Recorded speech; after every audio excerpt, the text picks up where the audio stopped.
siz onun homoseksual olduğunu bilmiyorsunuz. Bilmirdim, bəli. Hə, qadın görkəmində. Bəli, bəli. Ödəniş öyle. Dedim, mən hələ bir soğan görünə bacarsan, bilirsən də, mən qadın deyirəm, transım.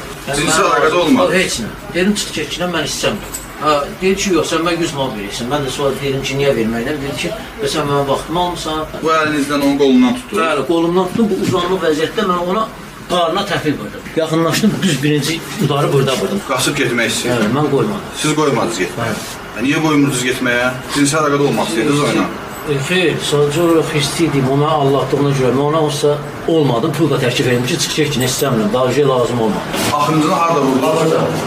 Bu hissədə, yəni blokun çıxacağında. Bəli, bax, orada. Ha, burada. Cəmi haradasa alıb yetirib satacaqsınız. Götürdünüz evə doğru apardı. Bəli, bəli, oradan sürüklədim, burada yandı. Uzatdım da, başladım hükümətə. Bükdünüz. Onu niyə eləyirdiniz bəs? Neydi o, aparıb ataram bir yerə, cinayəti yəni. Hə, gizlətmək məqsədi.